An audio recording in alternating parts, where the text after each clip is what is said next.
संपूर्ण वेदांत का सार सरल शब्दों में क्या है। श्री रामकृष्ण के एक युवक भक्त एक समय वेदांत शास्त्रों के अध्ययन में अत्यधिक निमग्न हो गए थे। एक दिन उनसे भेंट होने पर श्री रामकृष्ण ने कहा, क्यों जी, सुना है कि तुम आजकल खूब वेदांत विचार में लगे हो।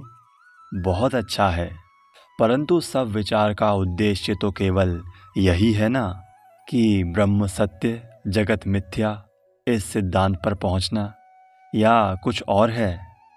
युवक भक्त ने श्री रामकृष्ण के इस कथन का समर्थन किया। उनके इन शब्दों ने मानो वेदांत पर एक अभिनव प्रकाश डाला। सुनकर भक्त का मन विस्मय से भर गया। उन्होंने विचार किया, सचमुच हृदय में केवल इतनी ही धारणा हो गई तो संपूर्ण वेदांत का ज्ञान ही हो गया।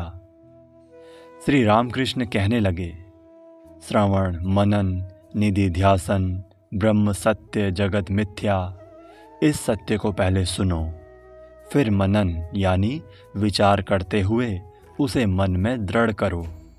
इसके बाद निधिध्यासन अर्थात मिथ्या वस्तु जगत का त्याग कर सत्य वस्तु ब्रह्म के ध्यान में मन को निमग्न करो। यही वेदांत साधना का क्रम है। परंतु इसके विपरीत अगर इस सत्य को सुनो, समझो, पर मिथ्या वस्तु को त्यागने का प्रयत्न ही ना करो तो क्या फायदा। इस प्रकार का ज्ञान तो संसारासक्त लोगों के ज्ञान की तरह है। ऐसे ज्ञान से वस्तु लाभ नहीं होता। पक्की धारणा चाहिए, त्याग चाहिए, तभी तो होगा। नहीं तो मुंह से तो कह रहे हो कांटा नहीं है, पर हाथ लगाते ही कांटा चुभता है और उफ कर उठते हो। मुंह से तो कह रहे हो जगत है ही नहीं, असत है, एकमात्र ब्रह्म ही है, परंतु जैसे ही जगत के रूप रसादि भोग विषय सामने आते हैं कि उन्हें सत्य मानकर बंधन में पड़ जाते हो। पंचवटी में एक बार एक साधु आया था। वो लोगों के सामने खूब वेदांत चर्चा करता। एक दिन सुना कि किसी औरत के साथ उसका कुछ अनैतिक संबंध हुआ है। फिर शौच के लिए उस ओर जाते समय देखा कि वो बैठा हुआ है। मैंने कहा, क्यों जी, तुम इतनी वेदांत की बातें करते हो, पर ये सब क्या हो रहा है।